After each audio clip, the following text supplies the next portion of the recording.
Oo. Ay, Bati na lang. bati na lang kaya. Oh.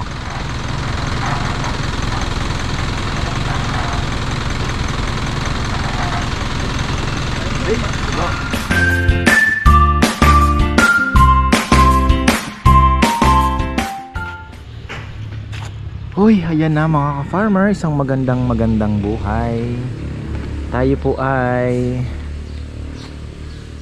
nagmumuni-muni na naman dito sa harapan ng ating fish pond. At ayan, naglilista. Umalis si na bebe. Anong oras daw po balik nila, papayam? Sabi niya mabilis lang, di ba? Ah, okay. Surprise ang alis nila, hindi ko naman. Ayan nga. So ayan, medyo ano po kasi si Lola.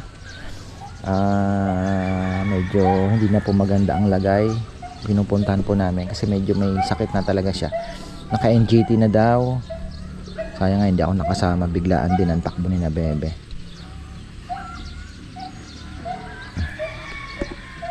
Ayan o. Grabe na po ang duckweed pala. Ayan o. Ay, ito nakakatakot kasi ang problema po natin, baka magsalok-salok na lang po kami dito para lumuwag. Gagawa kami ng pangsalok at maganda din naman pong fertilizer ang duckweed. So pwede nating ibabad yan sa tubig kasama ng banana peel, mga ganon. Pwede nating pangdilig yan, pakataas na sustansya. So ayan, papakain tayo kasi naandun yung iba. Yung red tilapia, ako excited na din. Grabe, ang bilis pong lumaki. Nakakagulat. Ayan o, kita nyo yan. Yan. Pa ako nakakagawa ng hindi pa tayo nakakagawa ng pangsalok talaga. So ayan, babad na naman tayo ng pagkain kasi yung ating mga ayungin din magkakainan na din yan. So, sana po marami. Actually, ang dami po palang nagpapasalamat yung binilhan ko ng ayungin. Kasi ang dami daw pong nag-message sa kanya ngayon. Sabi ko, tol, blessing yan. So, ayun, sana po yung mga mag-alaga, maano din nila. Malay, no, di ba? Mga libangan lang naman karamihan doon eh. So, sana po yung mga mag-aalaga ay mag-success din po sila, no. Ako naman po kasi dito ay sabi ko nga, pinakikita ko po kung ano talaga ang nangyayari. Marami po ang namatay nung last dala nila. So yun pero hindi naman naubos. Lumutang po yung mga namatay. Yung mga karamihan malalaki. Kaya nga sabi ko kay tropa, yung susunod ka ako, gusto ko maliit lang. Kasi parang mas mabilis po i-travel at hindi ganun ka-stress pag maliit. The smaller the better. Kahit po sabihin nyo na maliit, matagal lumaki, pero yung risk naman doon ka na sa, di ba, makakasurvive sila dito, ma-adapt na nila yung environment, lalaki naman yon. Kaysa naman po sa malaki, susugal ka, pagdating dito lulugo-lugo na, ayun, bandang ilang araw lulutang din o mamatay. So gusto ko na po yung maliliit. Kagaya po niyan, tingnan nyo, yung mga malalakas na talsik na ganyan, ayungin na po yun. Marami na yan dyan sa ilalim, nag-ikot-ikot. Kasi pag hagis mo, yung mga pellet po nalalaglag din eh. So pwedeng doon na muna sila nanginginain. Tapos ayun, aakyat na. Nasasanay na po sila dito. Mamayang hapon, dito lang, pati red tilapia, umiikot-ikot lang po dito, nag-iipon-ipon sila. Ayun na, may patay na naman yung hindi ko po alam kasi yun nga ang sabi ko, ito po ay ano lang ito, subok lang. Pero ako naman ay masaya dahil patatlong linggo na may nakikita pa tayong buhay. Ang question lang is kung makakasurvive ba talaga, lalaki. So malay natin, di ba, dito na sila mag-breed, mangitlog na, at yung mga susunod na generation is adapted na po sa temperature, sa environment, hindi na sila maninibago kasi ito from lake. Kaya medyo talaga hirap, di ba? Maluwag yung iniikutan nila, napakalaki, parang dagat. So ayun. Pero naandun, marami po kayong makikita sa ano. At meron pa naman po akong plano dito pagka nakaluwag-luwag, pump naman. maglalagay tayo ng pump na talagang yung bumubuga ng tubig, di ba, galing sa ano, para may oxygen po sila, may flowing water. So isa sa mga inaano natin yan. Pwede natin ipa-solar, di ba? Malay natin, tingnan natin. So ayun, para may tuloy-tuloy na aeration. Baka isa din po yun, baka yun din ang hinahanap nila. Tapos syempre malalim. Pero ayun po, tingnan nyo, masigla naman yung, di mo lang talaga makita, gawa ng itim din po sila. Kaya nung may sinag ng araw, nakita namin yung napapayam ang kapal, umiikot dyan, makain. Ayan o, yung mga ganyan, ano po yan, ayungin yan. Ayan o. Ayan o, ayungin yan. Sana marami pa, no, kasi hindi din naman natin talaga maano yung population. Basta ako lang masaya dahil may nakikitang masigla at kumakain po. Pero para malaman natin kung approximately siguro na ilan ang natira ay hindi ko po alam. Yung tilapia makikita natin, marami talaga ang nabuhay, halos talaga 99%. Ayun, no, ano yun, tilapia pong malaki yun. Kasi may dalawang tilapia ang malaking kasama yung medyo mas yung pangalawa kasing delivery parang mas magulo kasi halo-halo, ano papayam, ano, may halo silang ano, may halong flower horn, may nakahalong malalaking tilapia. So hindi kagaya nung nakaraan, yung last na nag-deliver, talagang malinis. Ayun, yun nga lang, dahil nga di ko din alam parang dahil naka-wild, parang maselan naman.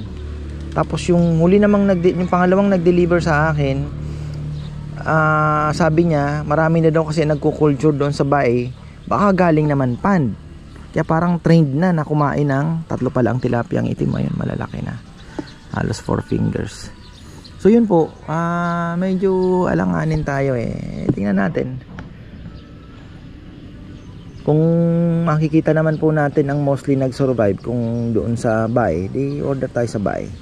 Pero kung okay naman po yung last deliver, marami din nakasurvive, doon na rin pa rin tayo. Itingnan natin. Malalaman po natin yan pagka tagal-tagal. It's a waiting game, ika nga. Asa na si Kongkong? Mukhang naandun na ata. Mukhang nagwawalis na dun Masyado pang maaga. Tawagin ko muna at papalipat ko muna yung mga orchids. Ang dami ko pong ililipat kasi. O yan balikan natin. May tambak na po nadala, kaya lang pinapipili si Papa Yam kung papasa daw ba sa kanya or tawag dito, kung haantay na lang ng magandang panahon kasi pangit nga daw, medyo bukol-bukol, pero hindi naman madumi. Ewan ko kung saan niya pinabagsak. Ang tambak na po dito sa gilid yan kaya lang kulang pa ng asinta to. Ayan yung project muna natin. Gusto ko na rin pong maayos yan kasi para makita na kung ano ang pwedeng itanim pa sa gilid. Mga pwede din fruit bearing uli, di ba? Para maging maganda. Gusto ko po pagpasok dito ay pangarap ko dyan sa gilid nakahilera yung mga saging, may mga bunga. Dito puro gulay, green leafy vegetables. Pag akyat mo dito may makikita ka na, ayan, papaya, may langka, di ba? So ang gandang tingnan. Ayun, dito muna pala ata binagsak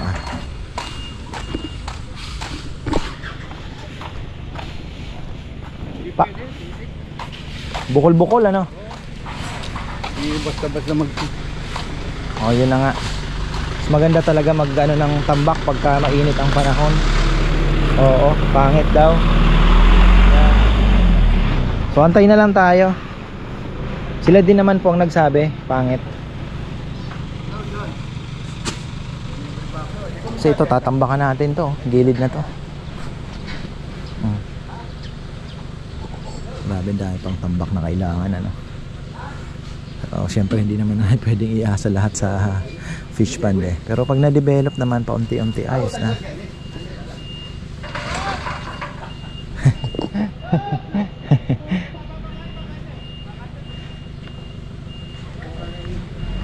Hindi, pangit kasi dapat talaga buhag-hag, ano? Para pag linabag.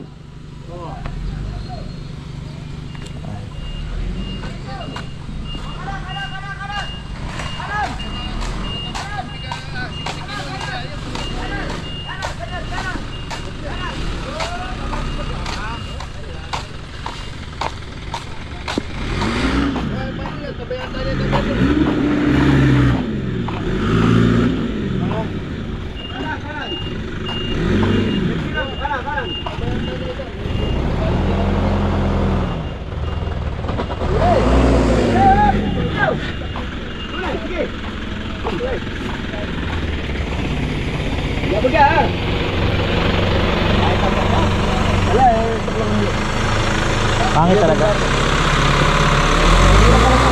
Pero doon din galing. Hindi. Sa Siya talaga, sa ano? Sa ano? Yun, tignan mo. iba talaga yung buwag-hagan, ako. Putik pa eh. Paner. Paner gumbit tayo. Sabi lang ko po.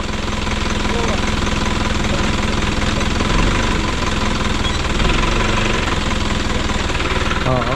Ay, Batili na kaya kaya. Pwede sa lumol eh. Oh. Amo. Magbabayad. kahit pala truck, mahirapan din magbaba, ano? Bukol-bukol eh. Yan, magbabayad paner. Magbabayad.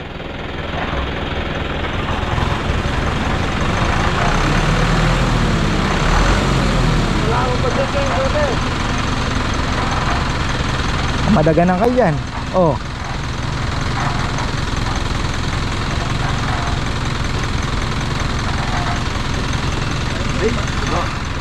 Pahirapan sa tambak. Dahil pa pala. Yan po yung tambak. Pero parang maganda. Meron siyang halong humus, mga farmer. Itim. Yan o. Maka-humus yan. Maitim eh. Pero yung dito sana sa ilalim ng fish pond, yun ang pinakamaganda. Dami talaga yung namatay na isda. Kinakabahan tuloy ako. Baka nadamay pa yung iba, pero hindi naman siguro, mga farmer. Yung bagong dating yan, medyo ayun, dami. Kita niyo mga puti na yan. Bagay, hindi man kasi natanggal. Yan din po yung mga nahilo-hilo. Siguro mga 5 bag yan. Sana wala naman sa ilalim na. Dito yung mga naligaw, o yun, namatay din. Wala na natirang iyong eh. Kaya marami naman po doon kumakain. Maraming kumakain.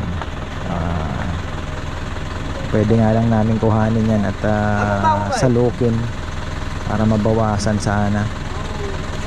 Baho-baho na eh. At saka malalason pa yung isda. Tsagain ko sa salok. Oh, grabe, pahirapan. Tapos sila nag-aano na po, mag-aasinta. Ayan oh. Dito, isang asinta na lang po ito. Isa na lang 'yan. O hindi ko alam kung isa o dalawa. Malaman natin. And then after that, ano na po tayo? Stop na. Pantay lang natin yung lupa. Stop na muna tayo.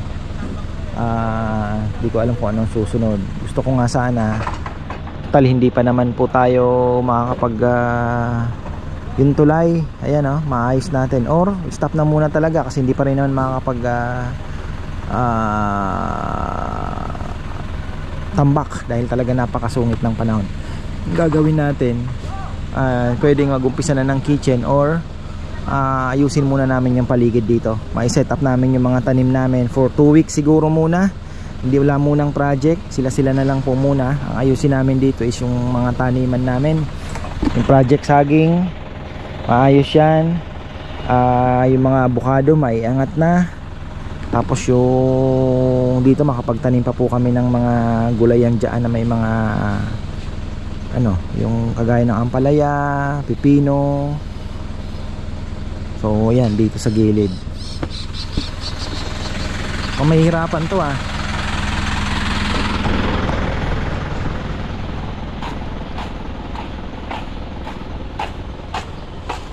So ayan, nakasinta pa sila dito. Gusto kong subukan pala yung papaya na pinapahiga. Ayaw na naman? Kaya pala. Ayaw na naman, Dex? Kahapon.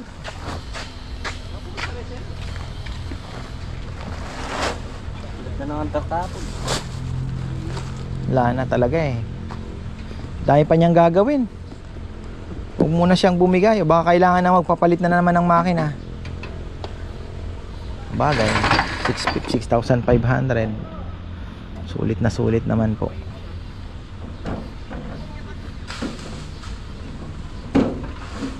Pang-apat na yan kung sakali.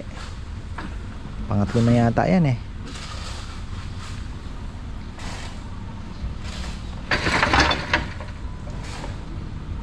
Barado na naman? Na?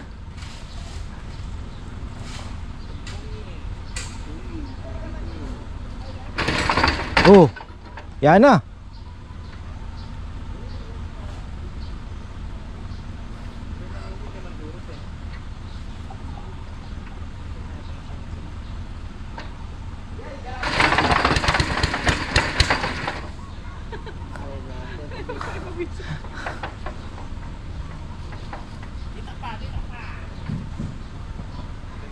Kumagat na yung gasolina eh.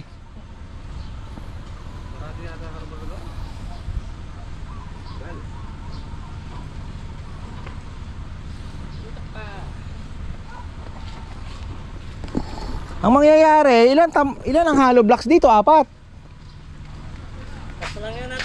Hindi, ibig sabihin, kung 3, medyo mababa ng mata.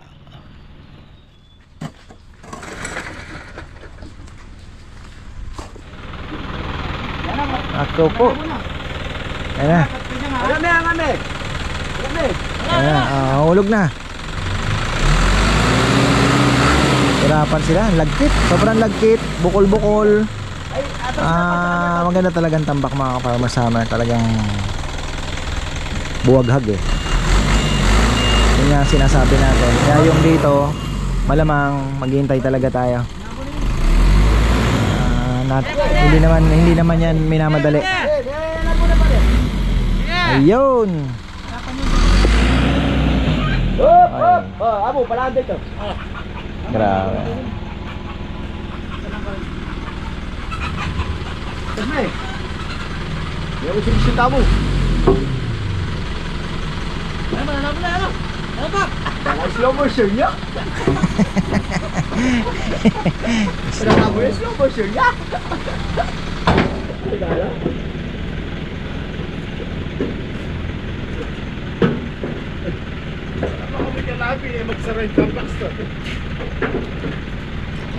Ulita na!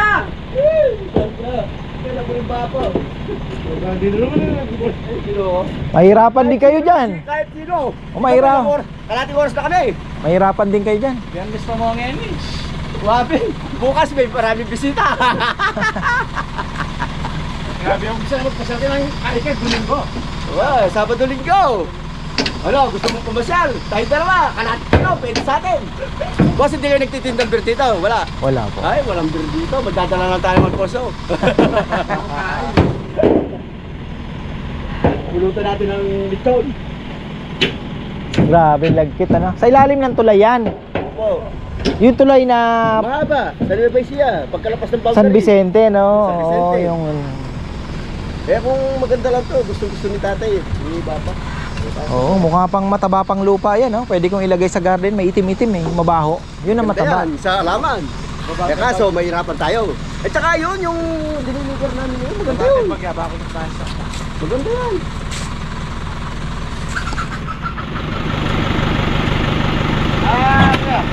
Mahirapan tayo. Ano lang, di naman nagmamadali. Oo, maintain na natin yung... Maganda, yung maganda. Nandiyan doon naman yun eh. Ayan. hindi talaga kaya natin pilitin ang tambak.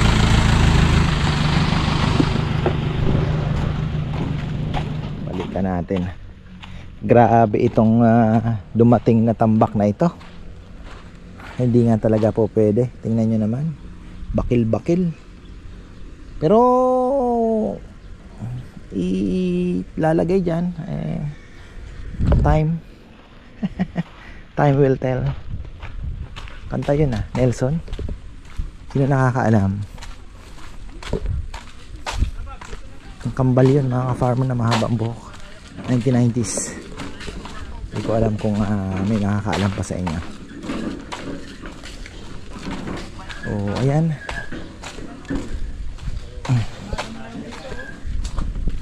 Hindi ba papayang parang mataas po yung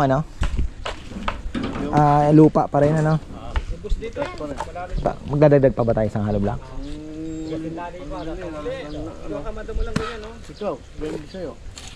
O kasi parang pa rin pantay na o nga Dito patas ang lupa rito pag ganyan mo.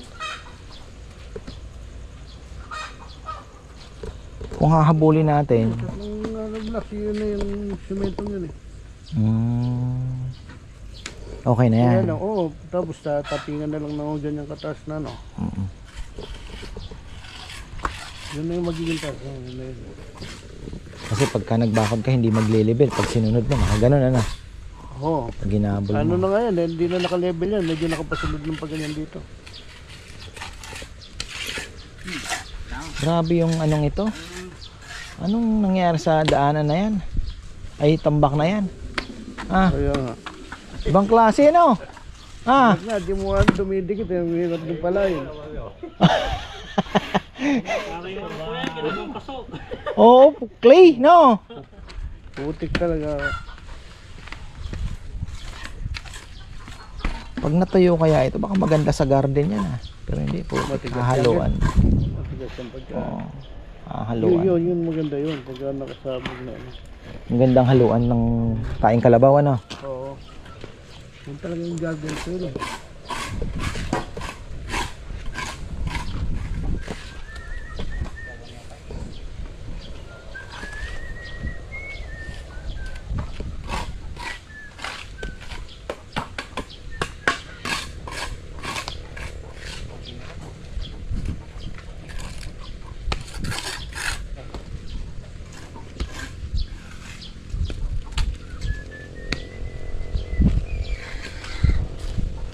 Ibang klase Oh.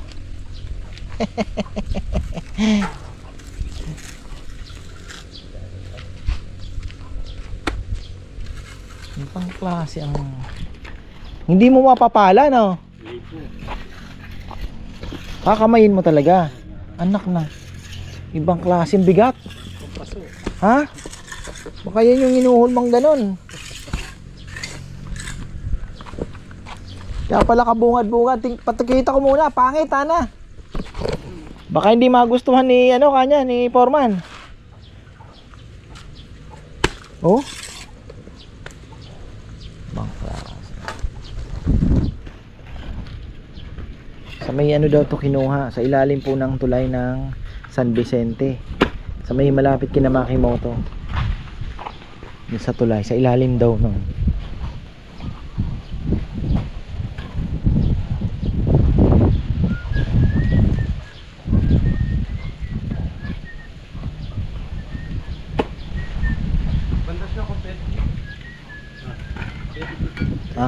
So ganun na maluwag naman yung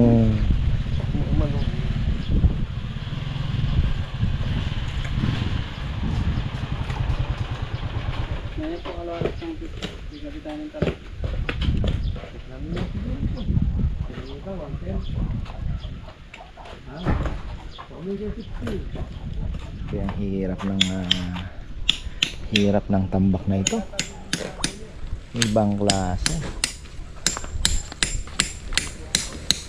Di madadali ng pala. Para siyang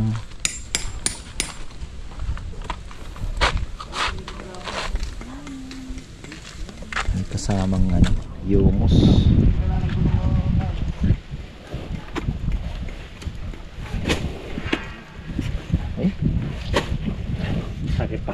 Ha?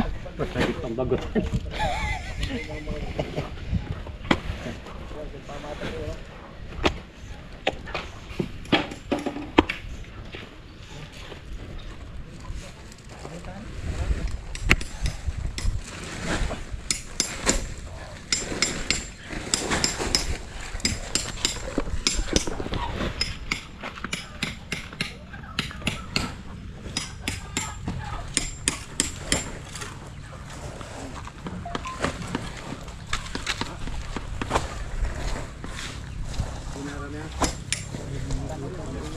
Ano siya eh. Ito na ba yun? Ito na ba yung sinasabi nilang humus?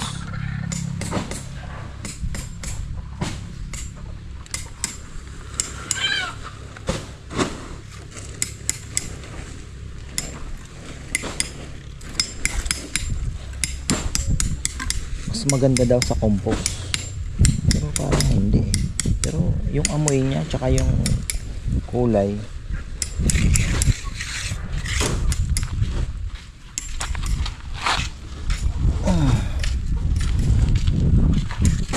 natin doon sa langka natin. Malay mo, ito daw ang number 1 mga farmer. Pero ibang klase siya, para siyang, alam niyo yung clay, as in clay na yung laruan ng mga bata, para siyang ganun.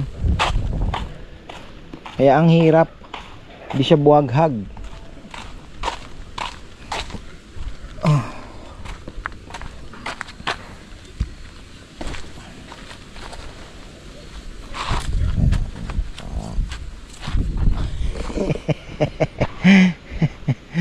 Ano Maxi, pag ganun yung lupa, yung pagdating doon dito sakto yung 3 patong pagdating doon, kapos medyo pababa, pero okay na rin, ano na lang, medyo gaganon talaga ng kaunti. Laki po ng tinaas kasi talaga, tingnan nyo oh, yung level. Sira na naman yung mixer, kailangan magpalit ng motor. Pagka may mga lalaking project, bibili na lang po uli ako ng nasa 7,000 ata siguro yan. 6,800 yung uli namin bilhin, natatandaan ko 6,800. Malakabahaba na rin naman ang serbisyo kesa yung matetenga, tagal ginagawa, di ba? Imbis may nagagawa na, ayun ang problema. Kaya maganda palitan na. Ginagawa ni Kongkong doon, bagay wala naman siya dito kasing gagawin na.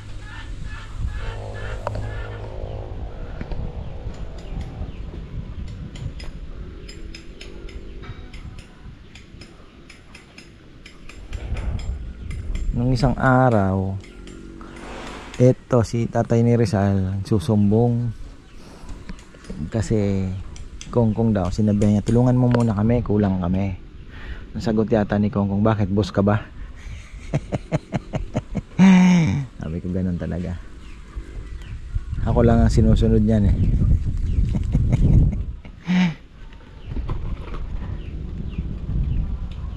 trending tuloy siya dito.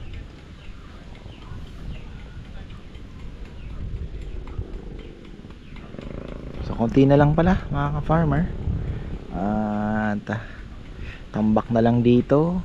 Next week siguro baka makapagtambak naman na tayo. After that ay ayusin ko muna, hiramin ko muna kay Bebe, sabi ko stock muna tayo para wala munang mga materyales na kasi medyo mabigat po kasi talaga ang mga materyales. So clearing kami dito, workforce clearing, at makapagtanim po kami ng mga namin, mangunguha kami ng tae ng kalabaw, yun ang gagawin namin. Tapos tanim kami ng ibang mga gulay dito sa gilid, at linisin namin yun dito, tanim ng saging, kagaya na sabi ko kanina, at yung mga itatanim, ayusin naming abukado bago na naman kami mag-umpisa sa construction. So mga 2 weeks siguro bawat isang abukado, isang content para ilang araw yan. Joke lang. So ayun po ang anuhin natin, gagawin natin para maayos-ayos na, kasi hindi din po kaya ni Kong mag-isa talagang mahirapan din siya para magumanda na po dito, maayos na din ito, maklear na rin natin. At ayun, yun po yung mga kailangan gawin. Maulan na naman Ayan, nakauwi na po sila, pumunta sila kina Lola, bumisita. Ayan na Ayan na, nakasunod na yung choy-choy ko. Ayan. Busta daw yung kangkong ni Mama. Sinarawan na akin na Mama So ipagkukuha ulit natin. Tapos napalitan ko na din yung kay binunot ni Kongkong. Tamang tama, kukuha din po ako ng mustasa, mga ka-farmer, kasi tayo po ay mayroon akong dalawang maya-maya doon. Linabas ko na, titirahin natin. Vegetable. Vegetable na. Vegetable. Ayun, vegetable. Galing talaga ng batang ito Vegetable. Alin? Vegetable. Yan mga ka-farmer. Nga dito tayo. Kukuha tayo ng kangkong ni Mada. Tapos ayan, magdidilig pa tayo. Mahaba pa po ang araw. Alas 5 na pero mahaba pa po ang marami pa tayong gagawin. Ayan, kukuha tayo nito. Pero bago tayo kumuha, punta muna ako sa kabila at tatapusin ko lang yung vlog. Pinahirapan tayo ng anong to, no? Malagkit. Ha? Ibang klase. Parang galing siya sa fish pan. Ganyan yung sa fish pan yung niloader niya. Ganyan yun. Dito ka na hayaan mo na. At may araw pa naman. Bukas another day. Ano to? Nay, ano to? Wow. Ha? Wag mong kukunin. Wag mong kukunin. No. Huwag mong kukunin. Hayaan mo lang yan dyan. Di pa yan kakainin natin yan pag hinog na. Bira ka, pipitasin mo pa. Bawasan mo pa yung magic 8 natin. So ayan po yung ngayon. Tapos din nila yung tambak. Pagwalis-walis na po dito. Ayan. Okay. Ito na pala yung ito na yung sa drain natin.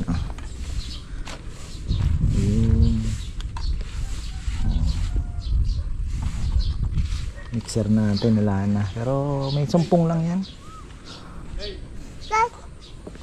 Lolo, punta kay Lolo. Kiss ka muna kay Lolo. Punta mo si Lolo, kiss mo si Lolo. Boy. Oo. Punta mo si Lolo.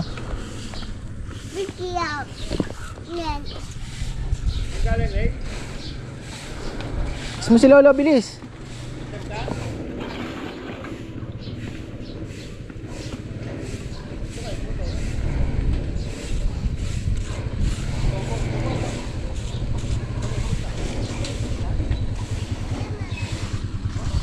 Tambak, grabe, ang tigas mga ang ibang klase. Parang ito galing to sa burak. Sa fish pond, mga farmer. Ito ay I think humic, ba? Humus nilang tinatawag, yung itim na yan, yun na yun. Medyo may amoy siya, mabaho ng kaunti. Sige na ang batang ito. So ayan dami nating tatambakan dito. Siguro mga 10 truck. Tansya ko dyan. Paano kaya nila ibababa yan? Pero kung naman, tatapon na lang dito. Ganda at may tatanim pa tayo dito sa gilid. Alam mo naman every gusto nating mataniman yan.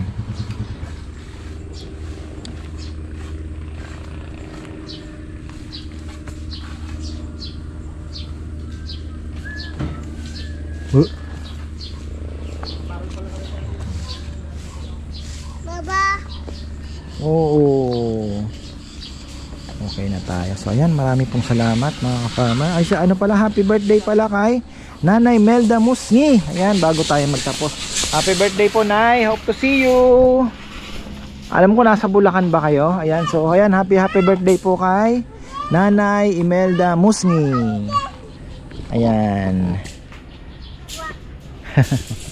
Happy birthday po, Nay. It's your day today. Ayun. So tapos na tayo. Bukas ay lechon day na naman. Sana po marami nakalista si Bebe at marami tayong order. Panalo po tayo sa order bukas. Nasa 10 yata. Kaya lang marami po tayong baboy. Si Bino nga singit. Kaya lang brother, talagang wala. Ang daming kong baboy dito. At yung kay ka-farmer Anthony, hindi ko nga alam kung paano ko uubusin. Dami niyang baboy. So ayun, anuhin na muna natin. Marami tayong susunod na project mga farmer. Project operation ano lang, organize operation linis. Ayan. So ayan, maraming salamat at magandang buhay.